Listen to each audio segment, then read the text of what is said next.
Deputy Foreign Relations Secretary of the party. Then you have Aji Amsek, who is the Deputy Party Leader and Secretary General of the United Democratic Party. Then you have Auntie Amanda Oyabo, who is the NPP proper, National Party President. Yes, from there you have Uncle Lare Sise, who is an astute Gambian, very well. We also have Honorable Yakumba Jete, Solicitor of the Supreme Court, Sise. From there we will open questions, but we are seeking and asking from the media that the questions are curtailed to what is being discussed. Questions are curtailed to what is being discussed here today. On that note, I say thank you once more.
Good afternoon to all of you. My task is very simple. I'm here to make the welcoming remarks. The National President of United Democratic Party, executive members, media,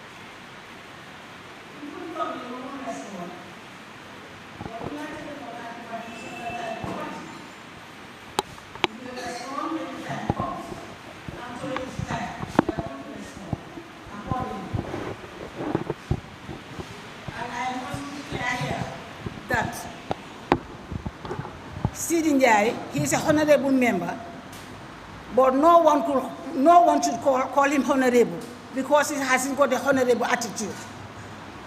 As from today, can you call him Sidi Njai? And I'm sure you will call him Sidi Njai, not Honorable Sidi Njai. I won't go far because the statement is going to be done by Mr. Lamin Mane. So I invite Mr. Lamin Mane to do the statement. But media houses, Mr. Bojan have said it. Your questions, please don't go beyond the topic or the agenda. Questions being asked should be on the topic and nothing more. I thank you all for your presence. Thank you. Now I hand you over to Mr. Lamin Mane.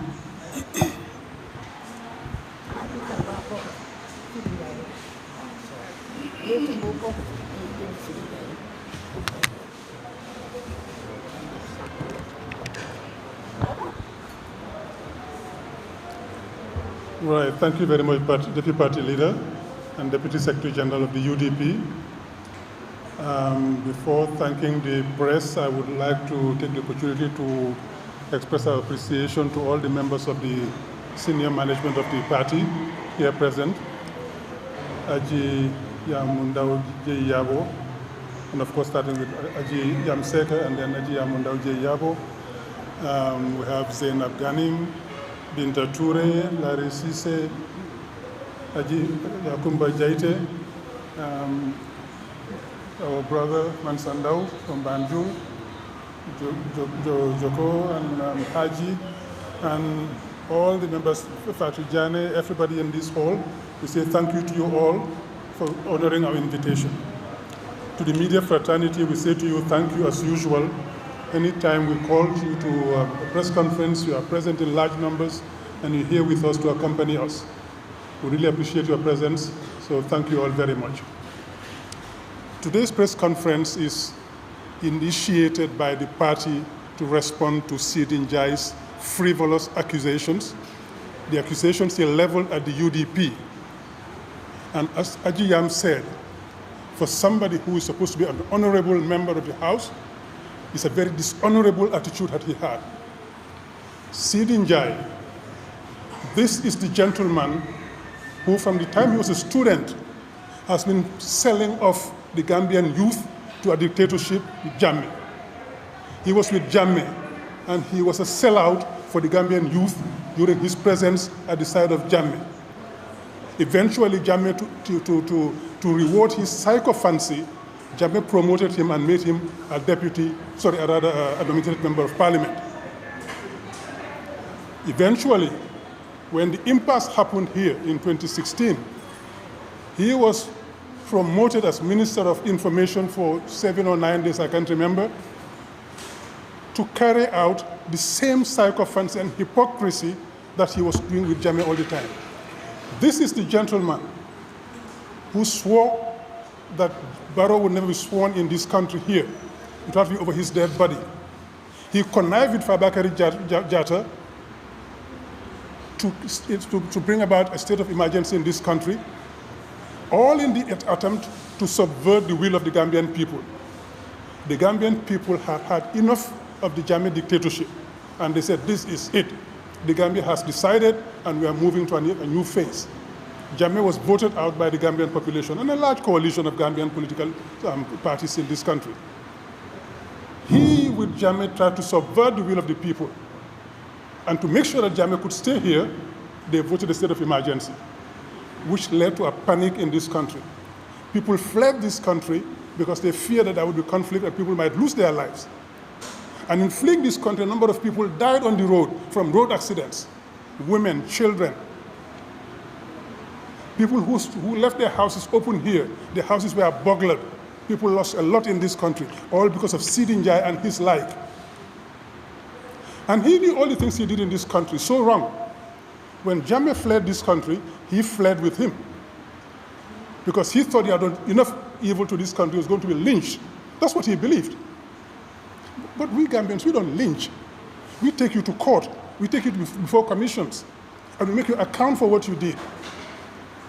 But he had done so much wrong, he feared that, and he fled the country with Jammeh to Equatorial Guinea. And eventually he saw that Barrow is not the kind who would hold anybody to account. He came back with his tail between his legs.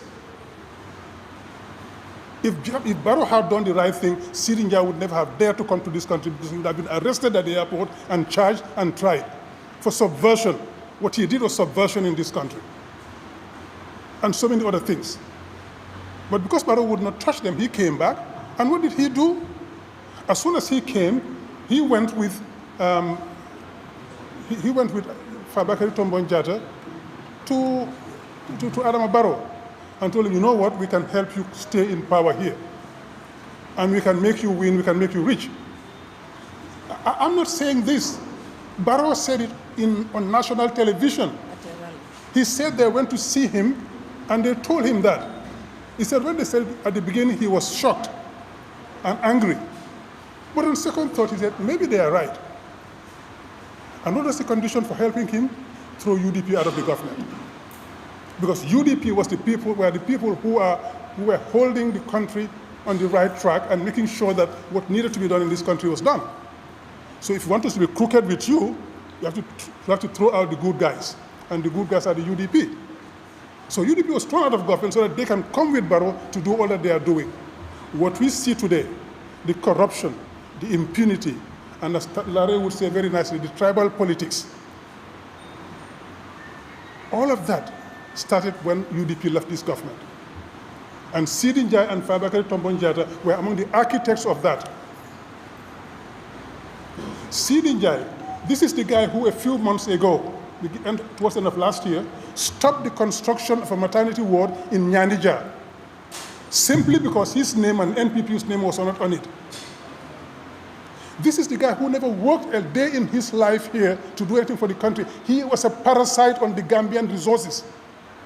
Sidin Jai has no qualifications, no skills, nothing. As we say in Wolof, Gorut Yetu. And he's here living off the sweat of the Gambian people. He was appointed to Parliament as a nominated member, and all he did was live off us and live big. And this is the guy today who turns around and accuses the UDP of having militia in this country, going around the country to intimidate people of non-Mandinka ethnic origin. Anywhere else in the world, he would have been fired that same day from government. Because that's a very dishonorable statement that he pronounced. And we are going to sue him in court to come up with the evidence that we have militia in this country which are going around trying to intimidate people. He has made that accusation, leveled it against us. He will have to prove it in court. Who does Sidin Jai think he is? We live in this country. He said, Filan Mage, Filan Juro. Yeah, Filan Juro, Filan Mage. We were all here. So any militia in this country, there's nowhere to hide. And if UDP had militia in this country, Sidin Jai and co would have been very happy, because then they would arrest those people and disband the UDP for having set up a militia in this country. That's what they wanted. That's what they wanted 2 years ago when the PRU officers were killed. PRU officers were killed here, 2 gentlemen and a lady was seriously injured. We as UDP immediately denounced it and said we must find the culprits and bring them to court. What did the government do? They immediately sent out this spokesperson, Sankare, to accuse us, UDP, of having been behind that killing of those gentlemen. He said the people involved got the money in a mosque in this country, and the money was shared between them, and that the government had laid hands on part of that money. He said that that guy was a member of the UDP, he was present at the UDP rally, and he works for Yankuba Dabo in Brikama Area Council. They had set up something to frame us, to make us responsible for a killing that has absolutely nothing to do with us. Nothing. And they are the ones who should tell us who got killed. And they have framed a young man when they could not frame us. They framed a young man who is languishing in jail today. And they cannot even prove that case. The objective then was again to tarnish the image of the UDP, have people arrested, and have the party disbanded, because they know that they cannot win free, fair, and transparent elections in this country anymore. They know that. And they are scared out of their wits that if UDP wins, or rather when UDP wins, it's not if, when UDP wins, they will be called to book. And they know that they cannot win elections. They know that they cannot buy the elections anymore. They know that they cannot intimidate people into voting for them. And they cannot rig the elections because we told them stealing elections is over in this country. Nobody will steal our victory anymore. And in 2026, we're going to win and win big and go to the State House and call them before the courts. That's why they are scared. This last attempt by Sidin Jai is another attempt to frame the UDP, to say they are an undemocratic institution, they are a violent institution. They've accused us of tribalism. Of course that failed. Nobody believes that anymore. That has been a lie that has been going on from the Jamia days. Nobody believes that anymore. Nobody believes that UDP is a tribalist party. But they did in 2021. They went out there, Dembo by force, and all of them went out there to accuse us of being a tribalist party, that we will throw people out of this country who are not Mandinka when we win. How on earth can anybody think like that? Who is UDP to throw out Gambians out of the Gambia? The Mandinka, the Fula, the Jola, the Sarahule, the Serial, the Akua, everybody in this country, anybody who is Gambian. And no ethnic group has the possibility to throw out anybody from this country because you just feel like doing it. We have lived in this country in peace and harmony. We have coexisted peacefully. We are very courteous people. We marry into these different tribes. We live together. We go to each other's funerals, each other's naming ceremonies, etc. We are a community and a nation. And UDP is trying to build a nation of Gambians, not a conglomeration of tribes. And that is what Barrow and Youth and NPP are trying to do. Build a conglomeration of tribes. Today you invite the Mandinkas, tomorrow is the Wolofs, tomorrow is the Jolas, the Fula, the Sarahul. No. Gambia should have the Gambian. Our ethnic origins are important to all of us, but those factors should be something to make us better, not to divide us. What I bring as a Mandinka, what Ajiyam brings as a Wolof and Pearl, what Zainab brings in, what Binta brings in, what Larry brings in, etc. Our different ethnic origins, that diversity is supposed to make us better and stronger, not weaker. But they are trying to weaponize that to divide us because they think they can divide us and rule us. And while we are fighting amongst ourselves, they are robbing us blind. So they can continue the corruption and we keep fighting amongst ourselves. No, that's over in this country. So Sidinjai, what you're trying to do will not prosper. We will not let you. We will not let you because this country is not for sale and this country is not for burning. You guys go out, then tell me. You're not going to burn this country. You're not going to spill blood in this country. Demba Sabali said they'll spill blood if that's what is required for Barrow to stay in power. As I said, Jammeh is the same ilk. Jammeh Barrow is the same thing. He said they will spill blood if that's what's required for Barrow to stay in power.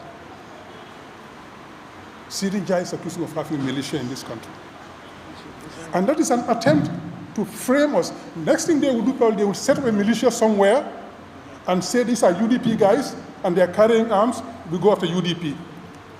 We warn all of you, and we warn the Gambians. Anybody who falls for that will come for you together with Sidinjai. We do not have militia. We do not use guns. We do not use knives. We do not use cutlasses. We use the ballot box to change this country. We follow the rule of law. That is what Ousseynou Dabo has taught us. Obey the law. Respect the law. Our only arm that we use is the law of the Gambia. So we don't go for physical violence, not even verbal violence. That is them, and that is on them. So we will not let this go. So if you set up a militia and try to accuse us, we'll come after you in the courts. Because that's probably what you're trying to do, so that you can accuse us and try to arrest our people or disband. It will not happen. We said never again in 2016, and we mean never again. And we're going to fight for this country. We will not spill blood. We will not burn the country down. We will not follow you in your tragic situation. The Gambia is for the Gambians, and we'll fight to make it livable and enjoyable for all the Gambians. So Sidinjai, we have you in our sights. And when we say we have you in our sights, we're watching you. We're not coming after you physical violence, no. But we watch you and we'll follow you and we'll sue you all the way. That's what we want to tell everybody today, starting with Sidinjai, because this trend has been in the UNPP forever. At one point, it's Hamad Ba, it's Debo by force, it's Sidinjai. Sidinjai, Barrow himself, when he said that he will have to wait and see that Ousseynou Dabo is dead. He said he had a contract to have Ousseynou Dabo killed, so he can wash his hands over his grave and then go and step down. That's the head of state, for God's sake, saying that kind of thing. Who do we have at the head of this country? The head of state says that. The deputy speaker says this. The national president or whatever it is, they go by force says what he says. Ahmad Ba says all the wrong things they say. And Mr. Saba. Who are we having at the head of this country? Gambia, we need to change this leadership. Because they have failed to do what is required of them as Gambian government, they say, let's burn the country down, let's start chaos so we can stay in power. Because they fear that when they come down, they'll be accountable. Look at all that they try to do with the Constitution, so that they would just stay there, and when they come out of power, they will not be accountable, they cannot be pursued in court, they cannot be prosecuted, there can be no commissions against them, then they can just steal as much as they want, and we have nothing, no recourse against them. And we say, you're not getting away with that. So we voted out the Constitution, the draft, because we want impunity to end in this country. We want accountability to be the rule of the day. And we want nobody to stay in power here for more than 10 years, 2 terms. Because if you have that otherwise, the impunity is what's making Sidinja and these people bold. Because they think that they can stay for another 10, 15, 20 years and nobody will hold them to account, so then they do all the wrong things. But if they know that in 2026 they are going and they have to account for what they do, things will change. So we want impunity to stop, and that will stop. It's been a long time I've been talking. Just allow me to say a few words in Wolof before handing over to my colleagues and Larry and the rest to say. Sidi Njie moo fi taxaw coffee time na ñun UDP dañu am ay ndaw ñu yebal ñoo xam ne dañ leen jox ay gànnaay ay jaas yi ay paaka ay fetel dem di xoxatal nit yi seen dëkk yi di leen wax ne dañ leen fi dàqal doon fi sànnee carte dañ leen dàqal bu ñu winee dara du ci dëgg dara du ci dëgg Sidi Njie xam nañ mooy kan Sidi Njie bi nekkoon xalal ba tey ci lan la dundee ci réew mi nekk di fenal nguur gi di leen wax li leen neex di jaay ku mun a jaay pour ñoom ñu wéy kii moo fi toogoon student si mu nekk student NAPSA student union bi fii koo xam ne foog nañ ne nekkuloo ci jàmme ñu dem boole ak jàmme ñu sonal la toroxal la xoxatal la tëj ñi di dóor ñi di tëj pour ñoom ñu mun a jàll ñoom ñu wéy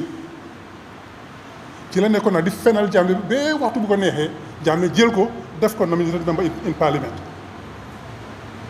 mu nekk nominated member ba 2016 bi impasse bi amee xam ne xewee ñu bëri daw bàyyi government moom mu ne ko man kay du ma daw man maay sa jàmm bi njëkkaat ji gën a am doole ci réew mi maa fi gën a njublaan naa la topp jàmmi def ko jël ko def ko ministre xaw ma juróom-ñaari fan la xaw ma juróom-ñeenti fan waaye mu dul fukki fan sa la nekk ministre ci bi mu nekkoon ministre diir boobu noonu toog na fi ne bara duñ ko fi waatal suñ ko fi waat xanaa moom mu ñu rey ko njëkk moom Fabakary Tombong Jatta ñu toog indi state of emergency lépp pour lan parce que Gambien si dañu sànni carte ne lii doy na dañ sonn coono bi ñu nekkee doy na dëkk bi dafa normelu woon ñu ne dañ génne suufa ci guuta bi ñu dugal defaat leneen moom ne déet ñun kay loolu moo ñu gënal ñun fa ngi na des te Gambien si ñu sànni carte ñu ne bugguñ ko bugguñ Barrow bugguñ Darboe ñu safr la bugguñ Jammeh Barrow lañ bugga mu ñëw toog def ñetti at ñu dem tànn keneen moom ne du am bu ñu defee state of emergency bi fii ñu bëri tiit nag ne xam na léegi de moom dinañ jàppoo fii xeex na am deret na tuuru ñu bëri daw bàyyi dëkk bi borom kër yi yónnee seen jabar yi seen doom yi leen daw leen man kenn mun naa toppatoo sama bopp waaye soo fi nekkee dafa jafe ñu yónnee seen jabar yi ak seen doom yi ñu dem ci dex gi ñu dem Sénégal ñu dem Guinée Bissau fu nekk lañ dem pour ñu mun a rawale seen njaboot yi ci rawale googu nag ñu bëri am nañ ci accident ñii dee ci jigéen ñi dee nañ ci seen doom yi dee nañ ci ñi fi bàyyi woon seen kër yi toj nañ seen kër seen gannaaw yaakaar nañ lu bëri ci réew mi yëpp pour lan ndig Sidi Njie ak ñu mel ni moom moo def loolu yëpp ci réew mi fii faate xeju fi bi mu xewee fukki at la ci gannaaw xam nga juróom-ñeenti at sa mutu fukki at sa ñoom ñoo ko fi def bi mu xewee nag bi mu xamee ne Jammeh dafa wàcca fi tam bi ne rës mu daw toppa Jammeh nga dem équatorial Guinée parce que xam na lim def xam na ne dañ ko fi téye tëj ko yóbbu ko koot mu tiit daw toppa Jammeh dem toog Équatorial Guinée waaw bi mu demee Équatorial Guinée gis ne nag Barrow de moom lambar la yambar la du toog kenn duñ fi téye kenn duñ yóbbu kenn koot mu del si ci la del si fii waaye bi mu del si lan la njëkk a def dafa extrait mu daw dem ci Barrow moom ma Fabakary Tombong Jatta ñu ne ko xam nga lan la ñun mun nañaa dimbali nga toog ci nguur gi fii am li nga bëgg a am waaye nag foog nga dàqal UDP njëkk parce que ñi dañ jub ñaar ñii nii su ñaari kilifa yu toog nii ñoo daan sandwich Barrow Aji Yam ak Aji Yam mu ndaw ñoo ko daan sandwich yóbbu ko buy campagne ka dafa jiitu leen ci kanam ñoo ko xeexal waaye ñu ne ko dangaa daaxa ñooñu pour ñu wax yow dimbali la pour nga mën fee yàgg am gën a mën a am xaalis ci réew mi or que dépassé ko loolu mooy or ñu or rek réew mi yëpp Sidi Ndiaye ak Fabakary Tombong Jatta jàppale ko ci UDP gën a nguur gi ñoom ñu dugal mu nekk deputy speaker kii musuta liggéey ci réew mi fii gorul yettul xëyut ngontuwul suñ ñax bi lay dundee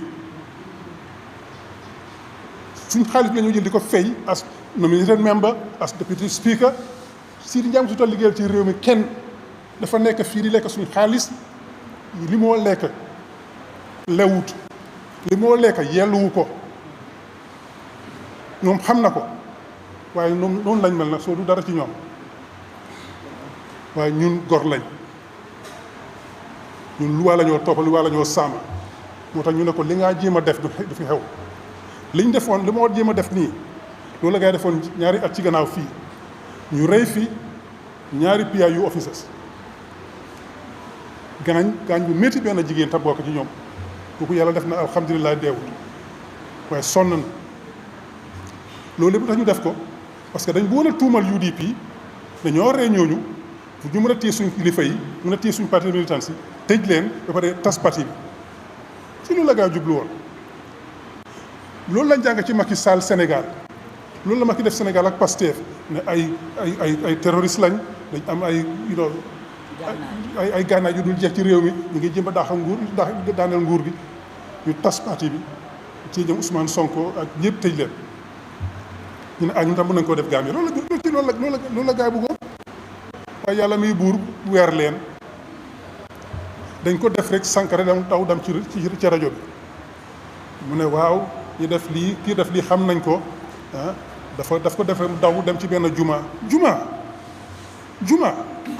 yow ngay jullit di tuumale ki rëy ci juma lañ sosee loolu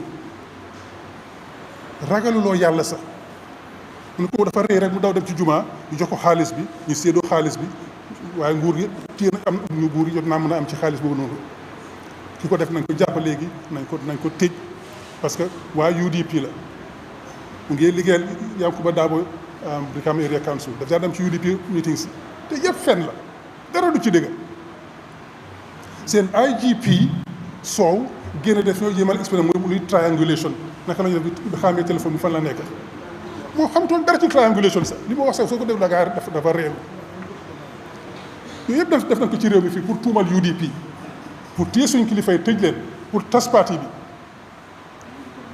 yàlla muy buur am na digg rek lay farle yàlla moo ñu taxawlu moo tax mënuñ koo def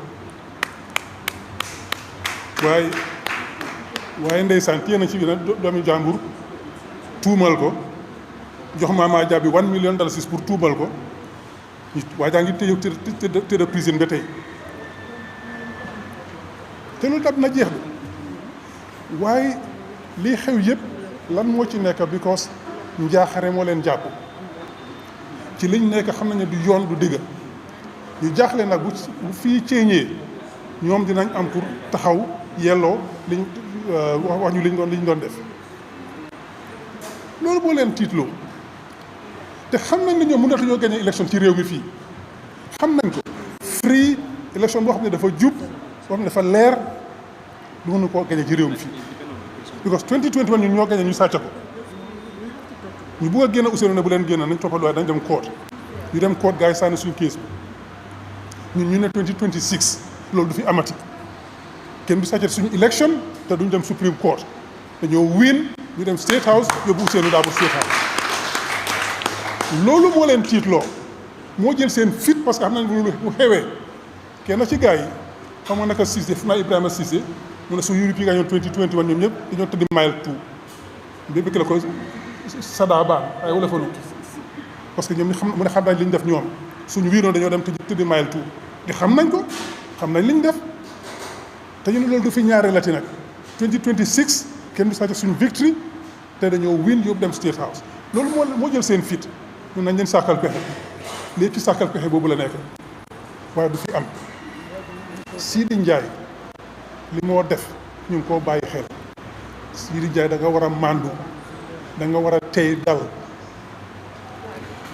fen du la yóbbu fen dëgg mooy mujj ci réew mi te duñ la bàyyi nga taal réew mi duñ leen bàyyi ngeen def ko dama saba ne dañ tuur deret duñ fi tuur deret dama ba doon def rey Ousseynou Dabo suul ko du fi am du fi am li ñu leen a wax mooy ñun lu waa la ñoo sàmm te réew mi rek lañ am soo déggee nañ taal réew mi da ci amul dara ñun nag fii la suñu lépp nekk fii lañ juddoo fii lañ faaxeekoo fii la suñu lépp nekk duñ nangu kenn ku taal réew mi li ñu tax a jóg ñun mooy jégal réew mi ñëpp am ci seen ax ak seen yelleef ñëpp ñu fee dundee ni ñu waree suñu doom mun koo bàkkoo ndamoo ko loolu lañ bëgga ku génn ci réew mi nga damoo Gambie laa jógee nga mun koo bàkkoo loolu lañ bëgga ñun bëgguñ koo taal bëgguñoo rey kenn bëgguñoo tuur dereti kenn Ousseynou Dabo loolu la doon wax mu ne leen 2021 mu ne bu leen génn su leen génn nag nañ tuur deret man bëgguma dugg ci dereti doomi jàmbur dem State House moo tax kenn génnu toon waaye loolu dafi amati nag sàcc moom jeex na fi jeex na tag moo jël seen fit nag so ñu leen a xaar Sidi Ndiaye li nga def du romb ñu ngi laa bàyyi xel dinañ la xeex te xeex bi ñun koot la ak carte waaye di nga dem nga layoo ko nag indi koot ñu ngi leen a gërëm di leen sant bu baax ci seen dégluwaay bi ak seen teewaay bi fii di leen a jërëjëf yal na leen yàlla fay. so ma jox kenn suma xarit ñu wax ko ci soose tam bi pare ñu mën a continuer.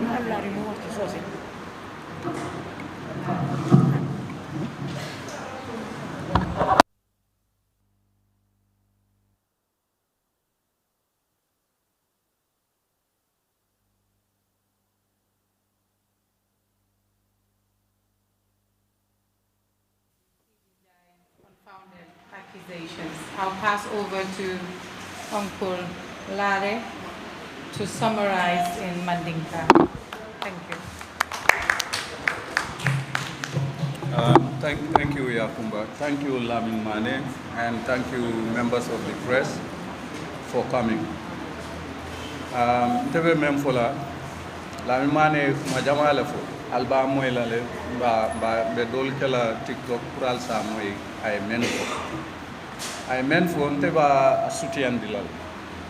Ba sutian la nyame wala munyenti ko. Sidi Ndiaye kumala fo coffee time with Peter Gomez. Ako UDP molle soto ye kele joral di menula pour kata flol ni well ako pour kata siol men ya lonke manke manding koti kate noma ka je ko kana carte o fay first of all carte fay man soto ito lebe mol register ka ni tata dulal to tare ni bay iko UDP le famol ni terangol ni murol di molla pour kana carte o fay Sidi Ndiaye la okumu lafta aliye muru ali al hakilo murundi to 2016 Sidi Ndiaye le lota janga ko kabri ya jamme president elect Barrow kumandi ka tentu ka jay ay election o men win Sidi Ndiaye le lota ko wote kela barote kalindi la nyum banko kan nabe kalindi la fana be kalindi la te fure wala kan Sidi Ndiaye le ofo video bi je Sidi Ndiaye ofo dalilo men kama wala munti ay tiñaro men ke ya jamme la wato ka fondinkewolu tayle ya jamme a lonko nimman sakunda nata membe loi tamandila fo e Sidi Njie muta because ayo menkel bankola loi to ika fo le treason mu muneti ka banko jahasi ka be du nyokono ka be pisir ko sa ka be tinya Sidi Njie nyanta tarla bunjawol ta ma nyanta tarla deputy speaker of the house ndebu ka fa honorable Sidi Njie le ofo kabrin ko woli yele mata aye bori a tata ya ani ablata ya jamme no me tata editorial gibi kabra jibe ko wol tempunta a je ko barote ku kela ila bolto amurtan ala murona ala al hakilo muronde ko teke to 2017 2018 Sidi Njie londi tabu Sidi Njie meche tabu Sidi Njie membabul wala ma da kalo ala da kalo fana aka kumol men foje abuka ke kuma bete ali nga hakilo tu woto 2017 18 abe loi sol aka bungle jo fentabul dol ka fo fan abuka la loi so jono ndema wo do lo ngame londron wala mu dulala be Costa Rodi ka fo je ko Sidi Njie ko ni ndema lo molke la ko nyol to la ni mo kunta lam abe loi so lawo amam fen so idunta araba baro ko president baro fangale lota ko Sidi Njie ni faba kar tombon tata kanne ko si lakan natra ko abe sen daba nala mol bayla man sabule sa soko president fangale o fo kadi yo anatana Ousseynou ñolu bay ay jumal la katanda fanna Sidi Njie ni faba kari tombon jata ay wala katanda fanna ame katanda fanna doro loi bu koto ay palaso men dila bibi ning Adama Barrow tije vice president la nim vice president tije speaker la nim speaker tije ngamira chief justice o deputy speaker so ay banko di ñullal president Barrow e banko di ñullal wo kola Sidi Njie la kumu ala muronde president Barrow fanga la kuma kilinta même fa mamme ako mol nyante hakilotulal because ate skuja okay no molla wow kamoto I can do some bad things ngawolon ne dictator le kawoke but in nanying never again mantra ngamira president Barrow na la mol kanyina wala akase kuja okay no mol wo botaje demba sabali nata ako itol pareta ka yelo bom Adama Barrow pour Adama Barrow tu sira woni ko Adama Barrow yofo demba Barrow sa fa fan demba sabali yofo den Sidi Njie tata West Coast Sidi Njie la ta West Coast alanga hakilo murundi ko ma ko Rwanda ye keleba men soto Rwanda fo mo wuli keme say fata je mo killing wala wulta tata radio station auto ako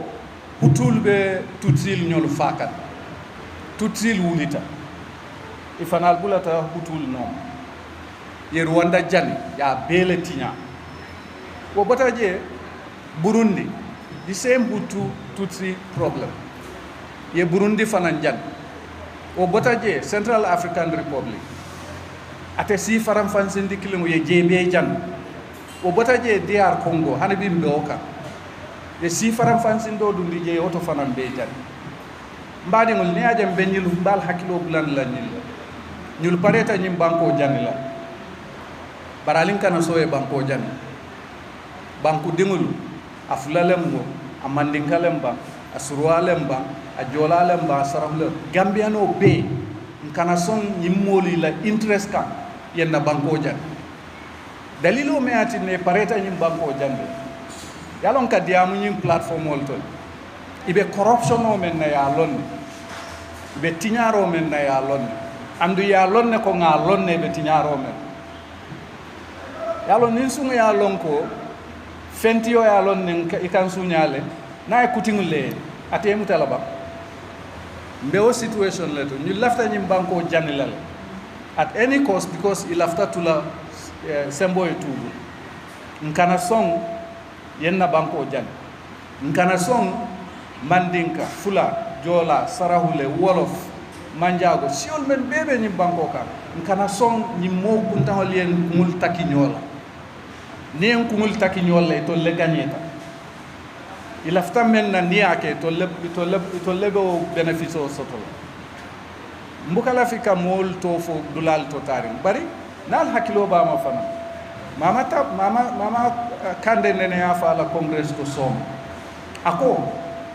bol ka fo politician lebe ni banko janni ako maybe that is true bari même fana be banko janni la wala mu IEC ika election o conduct nyami alila moy jela UDP manke banku janila kafuti UDP lonnal le bije UDP katama luale la UDP katama silol la UDP katama toñal ñimmolu walla wol dodo moy la because i mantiling iben na banko kasara kanne ko di wala karo iben na banko kasara kanne carte fayola kuwala ibe na banko kasara kanne ibe contrat call sign la dulal beto tarik mo malo contrat call men bije nali al hakilotun ka kumol men be fo nyin kar laban kon be tata nata wala ibe tula banko kan nyamen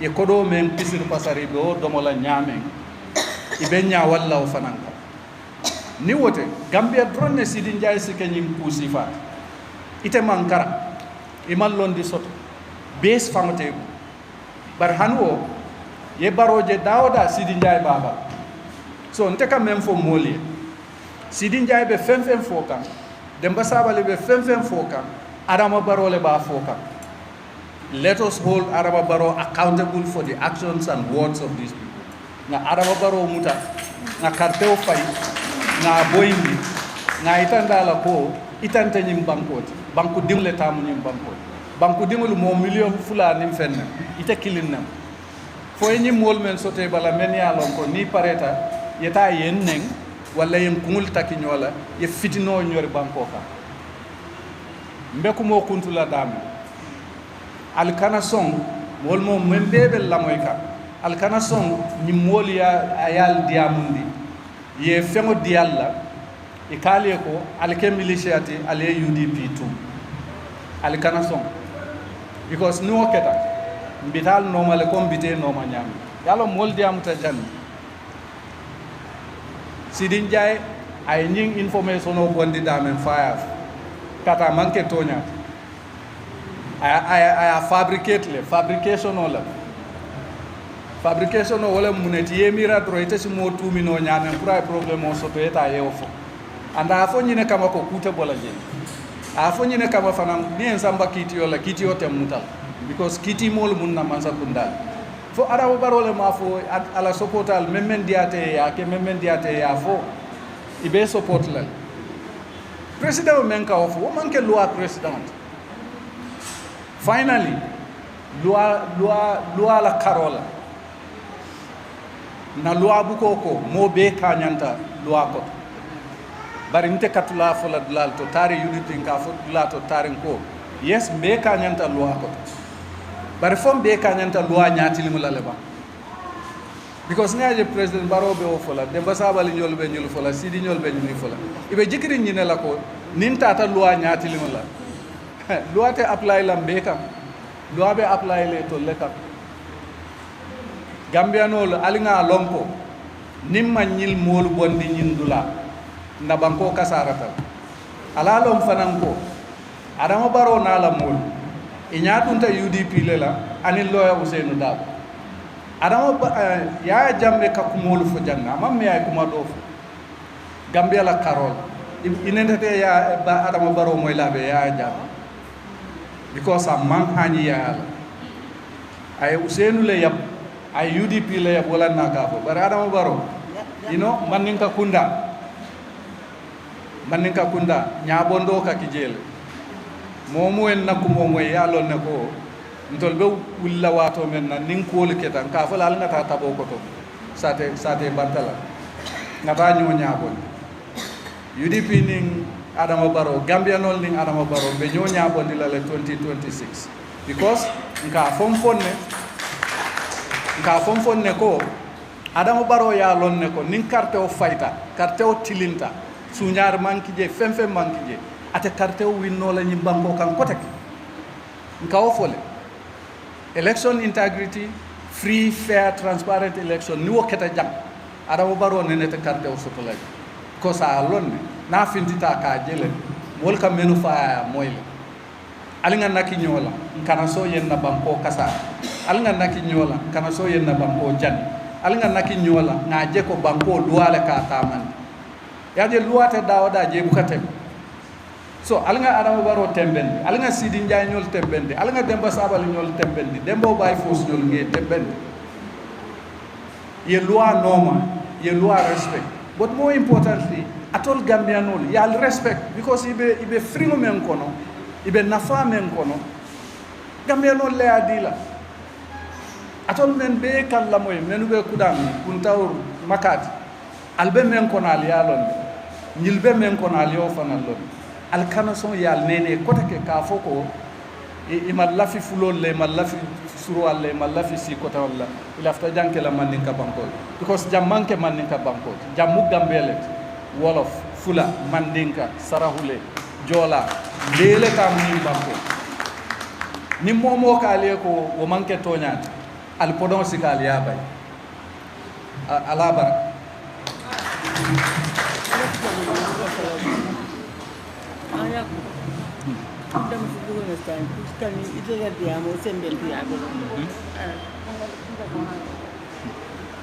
maa leen di nuyu di leen santal leen gërëm soo gisee ma dog man waxuma waruma wax sax waruma wax waaye li kii wax Sidi Njie Fabakary Tombong Jatta benn bés lay ñëw fa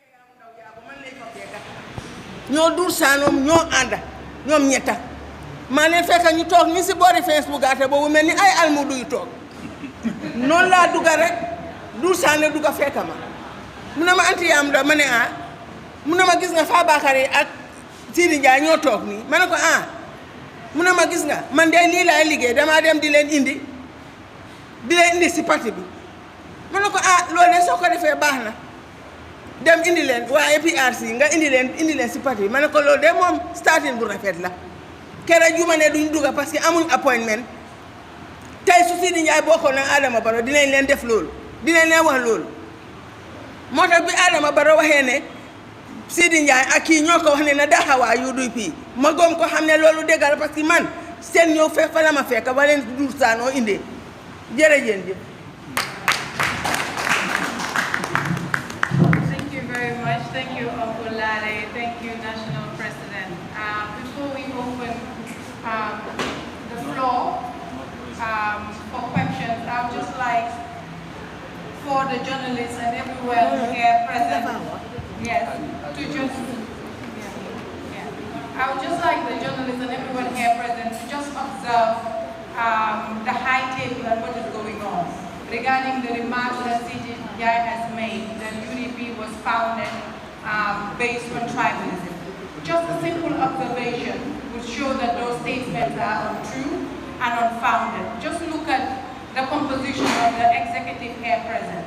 Out of 9 executive members here present, excluding Uncle Lare, you only have 2 Mandinka sitting. I am Sarahule and Tiamno Jeyabo Wolof and Jola. My mom is a Jola. Ajiyam is a Wolof. And Fula and Zainab is Nar. Uncle Matsandao is Wolof. I am Sarahule and Wolof combined. Just is Jola, Haji is Sarahule. So how can this be a Mandinka party? The options are very clear. It's very simple. If UDP was founded just based on Mandinkanism, what are we doing here? What is someone like me doing here? Positions.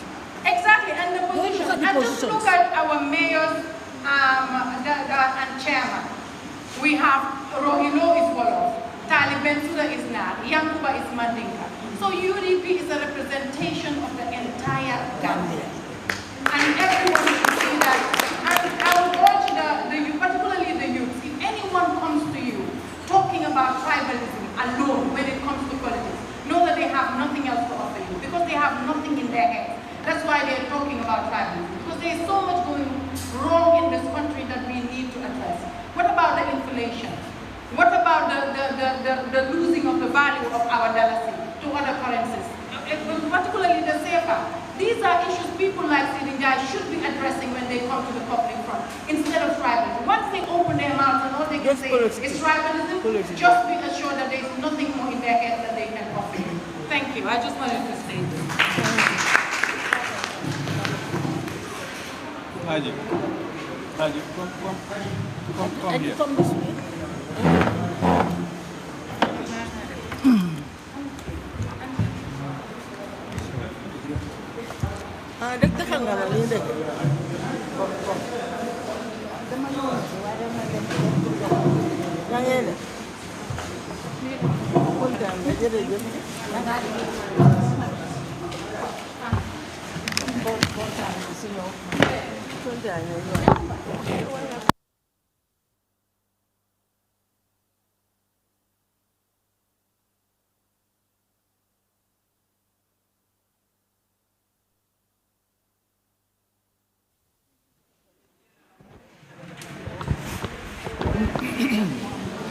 Okay, on jarama musidɗam fulɓe ɓe wandanta kamɓe kadi wonani ɗo kibaruji e nder haala ɓura o press conference ɗo no anani iɗon andino balɗe yawtunoɗi ɓawa ɗo seeɗa rek Sidi Ndiaye mo andanta ko kanko woni deputy speaker suudi député ko kanko kadi woni deputy spokesperson National People's Party.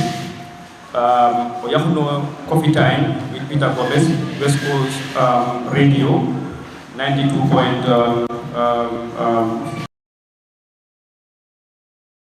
yahuno ton fi won interview, and then on interview OCD Ndiaye o waɗi tuumaji mo andanta o coɓini toon e nder ɗum noon parti on no yi ɗum no waɗi nécessary fi men ara ɗo men laɓɓina Sidi Ndiaye ko haali kon sabranda haalaji ɗo ko haalaji waɗiɗo dangerous ko haalaji mo andanta o waway addande men fitna e leydi ndi UDP noon ɗo men andi tarika on noon ko parti loi ko parti mo andanta ko jomaɓe gandal won toon koɓe andi kon ko ɗum woni dewle siɗa ɗaɓɓa ɗum koye junngo yimɓe ɓe ɗaɓɓata wonade e fitna fotaɗo ɗaɓɓude ɗum noon naɓi men e tarika Sidi Ndiaye comme haalo no haaliri noon no Sidi Ndiaye no mi andiri noon ko APRC wonno e mo wonno e suudu vidéo kadi has nominated member e wattu Yaya Jammeh gila laamu Yaya Jammeh on wonti wonama 2016 December 1 Yaya Jammeh yani gila mo yanino cabinet makko on fof dogi ɗum ko Sidi Ndiaye heddino ɗon ha ɗo heɗi place mo andata ko woni place ministre mo andanta woni ministre balɗe jeeɗiɗi walla balɗe jeenayyi e nder ɗum noon ɗo Yaya Jammeh former président mbo yaltina to leydi ɗo nde mo yalta ɗon kala Sidi Ndiaye doguno jokki ɗum ɓe yalti e leydi ɗo kono nde mo yaltata mine andi ɗon impasse arno ɗo e on impasse o Sidi Ndiaye darno ɗo ɓe wi Yaya Jammeh ko kañum woni président on Adama Barrow mbo jeerata o nder mo siira mo andanta ko ɓeynata électeur président élect yimɓe buyiɓe ɗum maayi fii ɓe doga yaltugol e leydi ndi ɗo ɗaɓɓam koye maɓɓe ɓe heeɗi accident ji e nder bone leydi ndi ɗo tembe ɓe yaltata ɓe yimɓe yaha e dulaji maɓɓe e nden o accident noon ko ɗaɓɓani ko hombo woni pullo ko hombo woni sarapulle ko hombo woni joola ko hombo woni mandinka e ko hombo kadi woni séréer walla baynuka bila parce que fitna o immino wattu ɗo so gila mbo haalno ka ɗo haala mbigol UDP ko parti mo andanta ɓe jogui ministére groupe so nani ministére groupe ko woni ko groupe kaf mo andanta UDP ɗi jogui ɗen ko kafu militaire aɓe ɓe jogui ɗin jorangaji mo andanta ko ɓe waɗa ɗum ɓe jahana yimɓe mo haali ɗo leƴƴi wanda ni pulbe e kalan saram pullebe e karam jolabe fi jolofte be jahana be hulbina be bayna be e batado kayti carte wote e gambia do bo inani hobbe ko be fulbe sandare no UDP comme yakuma no hali do odo jodo ko ben jodo do ko semberi rekondo joni sa yi on don parti mo nanda ko fulbe woni hede yeso makko ko fulbe jogi carte ko fulbe woni honorable ko sa yi ko ba e baji ko tunkara ko be tawata e place di UDP ko honde on façon parti ɗum immata o hulɓina yimɓe ɗo yiya ɗum ɓen ɗon ɓe heɓata ɗo kayitiji monnata ko woni kayitiji amba woten so min tawi oɗo tumaji ɗo ko tumaji mbaɗi ko sangara tumaji monnanta ko ma parti o ƴetta ɗum darde on ɗo darde noon ko ɗum woni min waɗat suusidi ndiaye min waɗa ɗum suka koor fimbo waɗa proof ne UDP gonga gonga ɓe jogui parte kafu monnata ko woni parti kafu militaire aɓe ko wanno ko militia groupe on do militia groupe be wat be jonnakala joraji wonata fetel e labi e fangi fimbe jahana be hulbina be so tawi bodi dum wat proof court men anda ko haali gon ko gonga kono so wawan wadde dum proof men anda ko haali kon ko hala wonata wona gonga so dum non na latti men e tarika mondanta menen men sikir non NPP e Sidi Ndiaye ko foti wadde do hande ko do woni darugol Gambia diversity ko man joyi gon fi yimbe hakkunde amen honno kawral wata arde kono na fi argol hulɗingol leƴƴi fi kamɓe ɓe heɓa amba beledi maɓɓe kono men tawiri no ardi noon sa e laamu Adama Barrow ko ɗum taki ha wari ka laamu Adama Barrow ko fi feccugol yimɓe e leƴƴi fi kamɓe wawa heɓude saboji maɓɓe ko Sidi Ndiaye min yani on gandal e jungo makko min yani on kadi on ɗon ƴoyre e jungo makko min yani on kadi yiɗugol leydi makko e jungo makko fi kañum wawa wadde place wonata ko ɗum ni député speaker e nder laamu Adama Barrow hande sina fi argol rek addugol feereji manda ko ɗum wona feccude yimɓe e leƴƴi kamɓe ɓe wawa heɓude saboji maɓɓe ko on noon ka façon politique non ɗo no 2021 enen mi anduno Dembo by force o darno ɗo o mbi ɗo parti goɗɗo wonɗata won parti UDP si ɓe heɓi ɗo laamu ngun mo andanta fulɓe ɓen e jolaɓe ɓen e sarankulle ɓen serere ɓen ɓe o ini ɓen ɓe ronɗo ɓen ɗon dolle maɓɓe ɗen fi ɓe yaltina ɓe e Gambia ɗo eɗen andi ɗum ɗo fof wona gonga kono sa yi tampere ji monnata ko ɗum men jogui hoorere ɗi hannde no wayni tampere ji 2021 oɗo konngol monnata Dembo by force ko ɗum ɗo haalno ndeññande o hulɓiniɓe ɓen ɓe ronki andude walla ɓe ronki famude ɓe calcula hombo walla ko ɗum taki neɗɗo no addana laamu walla ko ɗum taki neɗɗo no hugata laamu fi ɓe jooɗo sa yi hannde gurɗoɗa no série ko fi ɗum ɗon konngol ji kono hannde sa yi ɓeɗen naɓa Sidi Ndiaye e court ko fi ko haali kon ko haala monnanta wona gonga ko haala monnanta wawade fitna ko haala monnanta ko o anni fi waɗugol ban UDP e hoore laamu e hoore leydi Gambia ɗo because Macky Sall ko façon ɗiɗo feereji mbawaɗi Sénégal ha Pastef ɗi waɗano ban ɓe haalnaɓe kamɓe ɓe ko Pastef noon parti on o torisaɓe ɓe faala adude fitna e Sénégal ɗum taki noon ha yeesoɓe Pastef ɓen ɓe sokano e leydi Sénégal kono ɗum takani Allah ko ñaawi kon waɗaka ɓe soki yeesoɓe Pastef ɓen kono hay ndem ɓiɓɓe leydi Sénégal ɓen ɓe tawi politique ko fi anden feereji e kala anden kala gurɗamen ɗon ko on ɗon fewde wotto ɗo ko ɗum taki Sénégal ɓe wawi yaltude Macky Sall ɓe addi yimɓe manta ko ɗum ni Ousmane Sonko e Diomaye Faye ɓe yeesoji a Pastef so minen kala UDP ɗo minen hooli noon kadi ko ɗin façon feereji Sidi Ndiaye e Adama Barrow because ko na on folo Adama Barrow hoore mum o haalno ɗo hitande yawtunoɗo ɗo o wi kanko Adama Barrow ko mambo jiya Ousseynou Dabo Maya so maayi noon ɓe surla ɗum kanko o yaha o waɗa confirmé ne Ousseynou Dabo maayi ha o surla si on tuma kanko Adama Barrow no wawa jippude e présidency o kanko kala ɗum wona ɗo kala o haali Demba Sabade haalno ɗo no jarani ɓe kamɓe fuy ɓe hippa ƴiƴam ndem jiya ɗo Adama Barrow wona ɗo e laamu Ibrahima Silla haalno ɗo kala meeting monnata ko ɗum wonno groupe o wi UDP ɓen ɗi pari fi jahata leƴƴi monnata ko ɗum fulɓe ɓen e ɗiɗa leƴƴi fi ɓe hulɓinaɓe so Sidi Ndiaye kañum woni last passing yawɗo coffee-time ɗo hannde ɗen janden haalugol ɗiɗo façon konngol ji ɗiɗon konngol ji ɗo meɗen yuɗani ɗo parti meɗen yi ko konngol manda ɗi fotaka haalede e ɗum noon ɗi jarani parti o ɓe jahat tokkoor fi mi waɗa challenge Sidi Ndiaye mo waɗa proof case makko o so ko fewrgol summarise rek parti o darde ko jogi kon fi yimɓe fulɓe amen kala wawa andude yo maren mo waɗa kuñi maren sonin ko aɗa sonin kon kam mo kaɗo keni press conference United Democratic Party UDP igara khiri ida khiri ɗo ke ay kuɗuna hibari sankano on khiri inan kata tunu parti tigirani mane khayi ibe jogi tenga 2025 ko ke kasul men kesine ben won kundu august ke kasul kundu Sidi Njai député nyani agani khali kana ngem batamare ga dara ngana speaker deputy speaker ayani khali diga manam batamare ga dara deputy spokesperson MPP party no ken Sidi Njai ayanda ga coffee time ada diga mu kuno nga diga mu kuno gonde oda nyi diga mu ku to munti no gonde aga ma khebe banande to munti no gonde ka diga mu ku sangarante nyani aga diga mu kurai fitna sarana o maka jamane ken gonde ka ko hani ke Sidi Njai ya parti ke ngana UDP ya ida hakati mu do na nyille halle na tare kumpai Sidi Njai aga ni lenki deputy speaker nga ado deputy spokesperson nga MPP baro man capunda no gondi kani koyi jamme pakatinga kani serenga 2016 December wotenga dangi hakati ke be gelli jamme nga khenu ayani serenga aga bara aga barti gambere mundi khanne naga gambere mundi khannu naga nanti arma baro anta kunene ke jamaay no gondire ada ngeng al hala dana ngenta ka jikku ada nyama gambere munga bulle ni sram bulle ni jolani serere ni ba mallinke ni ba sere gabe o gambere mun gondi asu dai na mo gambia kemu dai no gondi gabe yo kunto kan gondi ikanunga idudurun to ko bandinu ken ikanunga gabe no kan wadi kunda asda kita kille no gondi yonkin to kan gondi aga kun no gondi abi no gondi hullu abi no gondi sram hullu abi no gondi mbamba njabo no abi no gondi kabila tudambe so kenda ko nandi gambia kabila khibare o kuma kenya re kidalangi ka mane khani Sidi Njai aga iler ni baro ma ko na ken gondi keda ko nandi o kisi no na hayta to awunga hayta ka goto yinga hayta ka anyi nyeki wala gambia khawinga hili raddo kebe ara kenya joppa kendi mane khay kendi nankatu kabila no kuraga na fatam fanseli to onaga na konna wuli kabila no naga na baronde mapurna kabila yo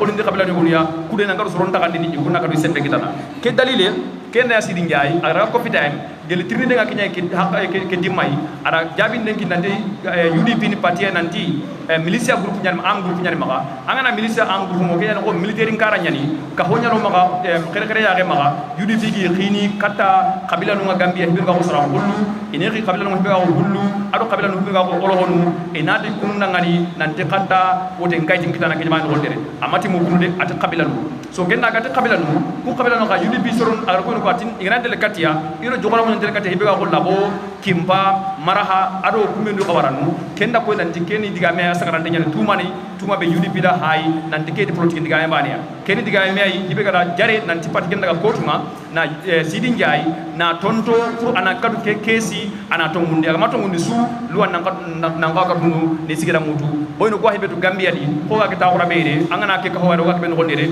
na international president ajam daw yabo deputy party leader ajam seka nandaga ntege dir la resise nandaga lamin mane anandaga ma sandawya halle jatu jaju saran kullu yakuma jayde saran kullu ndo jolanun do serere nun ado olohonu kunyanta hunere mallingo hilibane kunyano ma ke men gondere ken UDP kanam ko ngani keme diversity nyane no mana keme kawar no hibe ga kabila jura kengaradi kenya na patinga kamo pati begati ni UDP ntadunge ne saran kullu na ko tempitere kenya na patinga kamo begati nan to kullu ntadunge ne UDP ntadunge kullu na ko tempita gambere kemper to muma ka kesuna qurandi na sorom pakle merendi na mbambi ho halle kebe ga kabila nchobi ne medi anani harf bunu gati gambere mo ngatu san chance kinnia ina ko tempita gambere kiani dalile nga UDP ga bara aga kiani dalile wala press conference ri kurona gambere mo na kuna kanati o diversity ke kenya no sembenga mana o kabila no ku anni hulle ken saran hulle ken manjago ken mallinke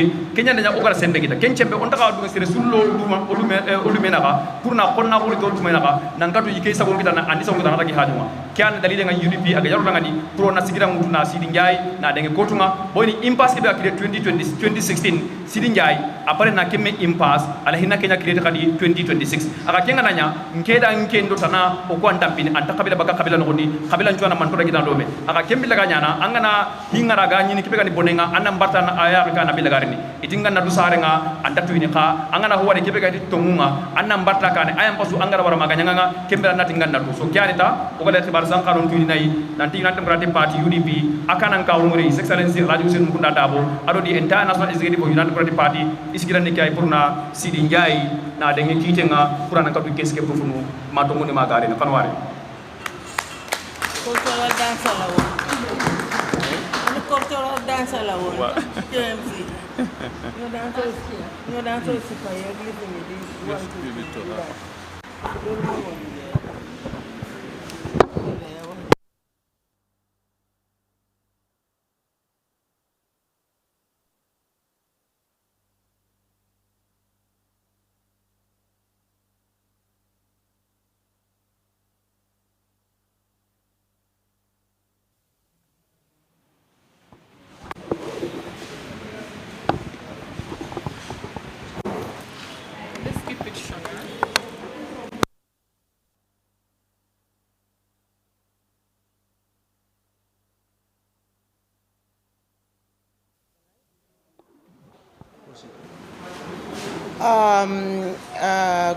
Good afternoon to all of you. I only have 1 or 2 sentences to say to you because my able colleagues have already said everything that there is to say.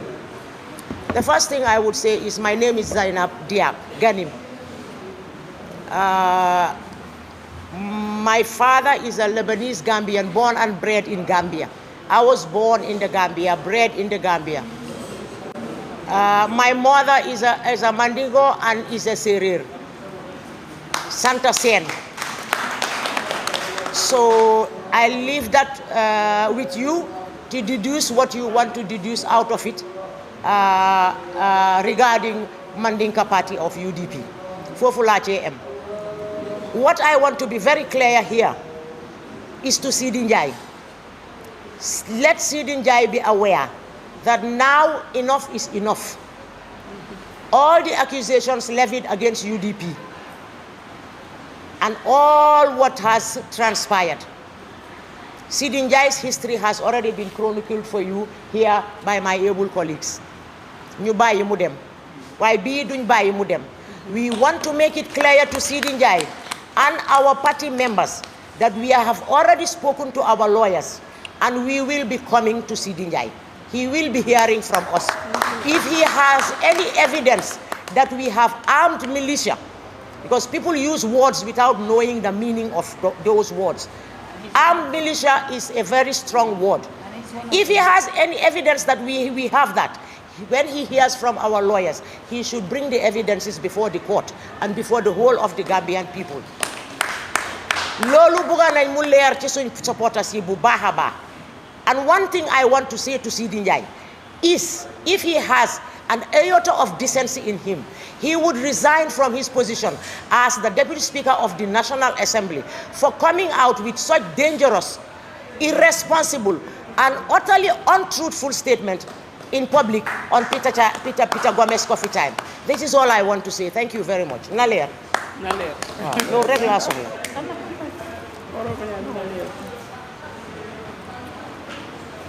Questions? Is there anyone from No, take your questions now.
Let him identify himself.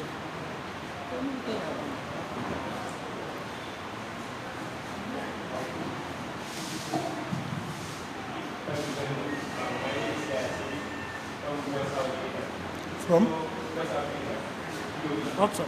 So my first clarification, I just want to clarify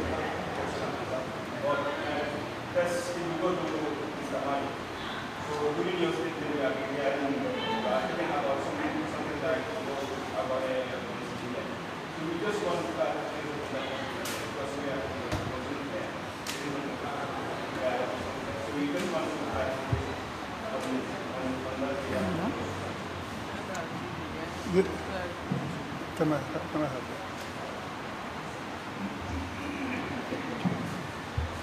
Yes, thank you very much for that question, and that's very important. We have contacted our lawyers, and they will be filing a case against Sidi Njai in court for baseless and frivolous accusations leveled at the UDP, and if he has any evidence that UDP has an armed militia, he'll have to adduce that evidence in court. Now, we will probably start with a cease and desist injunction to him. If he wants to cease and desist and apologize to the UDP, we probably will drop the case. If he doesn't, we're going to go ahead with a lawsuit against Sidin Jai. Because this has to stop. These fabrications and attempts to demonize the UDP must stop. Li ñoo wax rek mooy ñun contact na suñu lawyers ba pare pour ñu yóbbu Sidin Jai court li mu wax su fekkee ne dëgg la ci bon nañ ko gis court nañ tase moom court mu génnee firindeem yi wax ñu ne lii moo tax ma nekk am ngeen am militia fii lañ nekk ñii lii lañ yore ci ngaanaay dañu ko wax waaye xëy na mu def 616 njëkk su fekkee ne moom li mu wax xam na ne du dëgg mun naa génn ne jégal leen ma li ma wax du dëgg ñu bàyyi ko foofu noonu waaye su ko defut nañ dema moom court ñu déggali fan mu jox ñu évidence bi fan lañ amee militia fan lañ nekk ñan la ak ñoo xam ne fan lañ amee gànnaay gi soo des na ci moom nag su buggee jégalu waaye suñu lay si dañ ko wax kañ la war a jégalu suñu lay si dañ ko wax loolu su jégalu ci waxtu boobu noonu nañ dem court so Sidin Njie nga mbala kiitiyola ngen la loyal contact le foka ba aba tele bul sa na diataye ay finta ko ngamin fale toñante al hekatu dia moy ba kat mo hada badu wante mo ka fille do nga ko kisi taw ay ina malu ya fo al hekatu ni nga yembolo sey ko banna mama mbolo sey mi ta kiitiyola le ate firin ala cda kul ma ay soto kontro ngam wolle soto ngam millondi nga jorangol dila pour ka gambe ngul kele bil man kam mandin kolti ki jolta ay nayo yitandinna court ba so court so ngam sajo court be mem fala so bare to on loyal contact ko ba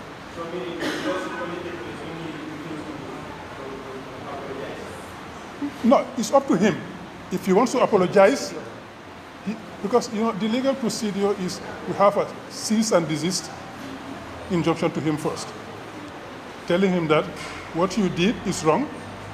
You have to cease doing that, and you have to desist from making any more false accusations against us. If he does that and apologizes, the case stops there. If he doesn't, then it goes to court. Because that's a new rule in the Gambia. You have to have a cease and desist first in cases of defamation libel. So you have to cease and desist. Cease from doing it and desist from repeating it. And apologize. If you do that, it's fine. We withdraw our case. If you don't, we go to court and you adduce your evidence. Okay? Anybody else? Doesn't identify himself.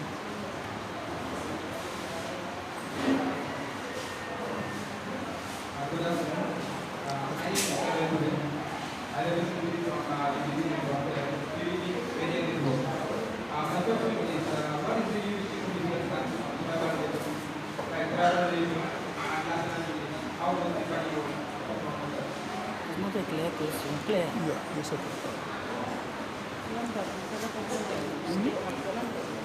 Yeah, it's a bit outside the topic, but tribal politics is what characterizes this government. All they do is try to pitch one tribe against the other. That has been there for Barrow for years now.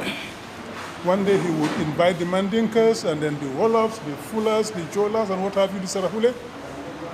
We say as a president, you should not be doing that. You can invite a village, a region, talk to them about the problems of the region, of the village, not tribal issues.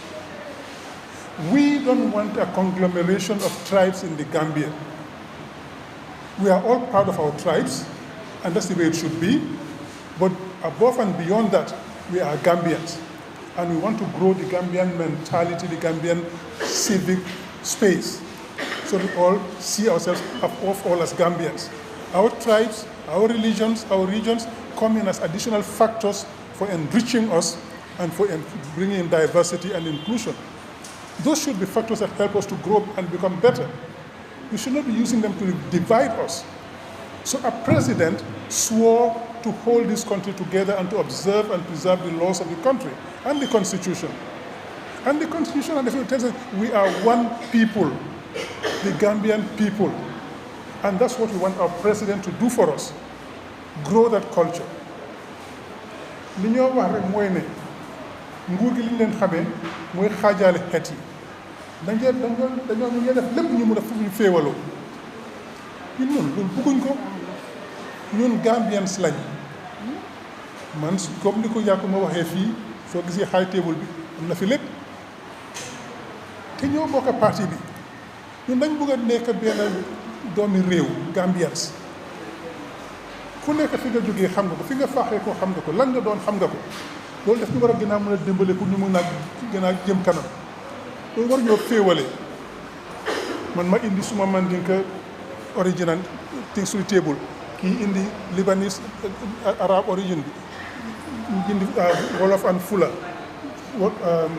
Wolof and Jola et cetera we bring it together ñu seet boole yooyu yëpp naka la def lii ñu mun koo jëfandikoo pour jëm kanam loolu lañ bëgg bëgguñ presse boo xam ne daf ñoo féewaale di ñu xaajaale bëgguñ loolu te moom loolu nit toogee ba tey loolu lañ gis loolu lañ ko wax ne na bàyyi loolu toppatoo Gambie bi ak doomi Gambie fàtte xeet yi so ma lafa pression mbeke la ɓen Dangote kan kara ñoobala ma laf pression mbeke la setude kam fara ñoobala man la fi wala mbegam boodula lonne mu mintinga lonne andu mbeka mbe ñantam fantole suɗa ñantiye fantole fulolu sarahulewlu mandinkolu joolal mbemol momo ñantiye fantole bari lafta pression miyan kasi kara ñoobala mbeki Gambie ndi wolti nga ñoomuta nga ñoo kanu nga ñoo ndole kata ñooyan to leka futu ñoo ndole kata ñoo baade so lafta pression mi sin kara ñoobala ma lafta pression mem farala ñoobala kam bondi ñoobala man la fi wala so arambaro ñan tolu bulala ka wala faya nala moolu ne jala moolu continuer kan kañum mokkun tawol fo arambaro le yake natima kenun ñin teke la nanga singolo jodi ñu teke la ya jaate la ñaato ndeyi mbila bi adama baro la moom mooy ndeyi mbila bi su ko bëggoon lii dina jeex moom moo leen a jox moo leen a dooleel na stop tribal politique dafa war a jeex ci réew mi gis lañ li mu def ci Afrique li mu yàq man maa ngi woon Côte d'Ivoire juróom fukki at ak ñaar tribal politique moo tax ñu mujjee xeex seen diggante reyante ay fukki junne yi nit rey nañ ko fa ñun dañ mujjee gën a Côte d'Ivoire ak ñëpp dem toogi Tunis ñëpp daw international organisation yëpp génn dem ñu dem Tunis maa ngi woon Tunis fukki at ak benn bi ko dañu daax ak Côte d'Ivoire ci seen tribal politics ma dem Kenya gis nañ li fa xewoon diggante Kiku yi ak Luo yi ak Kalenjin yi gis nañ ko fa gis nañ ko Burundi gis nañ ko Rwanda ñun bëgguñ loolu Gambie fii dañ bëgg ñun ñëpp ñu nekk benn parce que ñoo bokk ndey a baay ñooy séyante ñooy dem ci ngénte yi dem ci dëj yi loolu lañ bëgg ci réew mi société UDP comme ni ko kii waxee Yakumba yëpp fii ñëpp a fi nekk na Adama Barrow bàyyi loolu lañ koo wax waaye nag xam nañ ne du ko mën a bàyyi parce que noonu la mel soo li ci des ne fi mu nekk ci Gambien si la des 2026 génne leen sànni carte UDP ñu bëcc ko toog ci dex bi loolu ci des jërëjëf. That all? Anybody else? Is that all?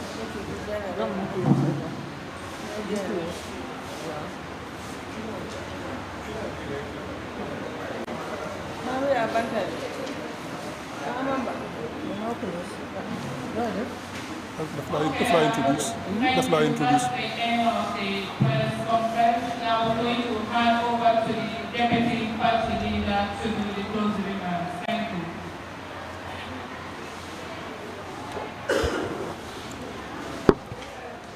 Before I do the closing remarks, I want to say something in Wolof. Sidi Ndiaye, 2017, dama toog man fekk ko suma buntu kër muy toog suma buntu kër fi ma dëkk kaani fi estate maa faa baakay tombo ñoo bokk fence waa jubóowuñ mu toog suma buntu kër moom Sidi Ndiaye benn yoon ñaar yoon ñetti yoon ñeenti yoon su ma xali ne laaj ko lan la Sidi Ndiaye def sa buntu kër ma dem na ko yow loo des ma bunti kër mu ne yaa ma ne naam mu ne ma bëgg nga yóbbu si oncle Ousseynou ma ne ko oncle Ousseynou waaw dama am moom waxtaan ma ne baax na dama bëggoon a xam lan la bëgga ma ko Hecci Dabo no ko Sidi Ndiaye def la bëgg a gis Hecci Dabo na ne ko fekk ko kuutu by 8:30 8:30 ñu dajee Sidi Ndiaye kuutu ñu dem sa saali Hecci Dabo fekk jabaram bi ñoo Sali Dabo ngi toog waaye Sali génn bàyyi Sidi Ndiaye ak man a Hecci Dabo man a Hecci Dabo Sidi Ndiaye ne dafa bëgg a gis man lim ko doon bëgg a gisee tax ma yóbbu ko mu ne Hecci Dabo dama bëgg a ñëw UDP 2017 dama bëgg a ñëw UDP Hecci Dabo seet ko ne ko Sidi duma la tontu gisuma nga pare si sa kanam demal mu dem Ousseynou ooyatu ko ñëwatu après 3 weeks ñu gis ko sa Adama Ba bon Hecci Dabo maa ngi koo gërëm ne nañ ko bàyyi xel am na lu ko yàlla may xamoon na Sidi Ndiaye doo UDP loolu laa bëggoon a aar rek nit ñi xam Sidi Ndiaye ba façon nit la fu tool mu takk Sidi Ndiaye maa ngi la advice 2026 is going to be pure UDP government doo fa takk parce que yàq nga ba pare doo fa takk jukko wañ nga amee waaye suñu government doo fa takk Sidi Ndiaye li ma wax mooy I have to close it. Thank you very much, especially the media houses here present. It was a long period of statements we've had, what the speakers have said here, especially Mr. Lamin Mani and Larry Sise.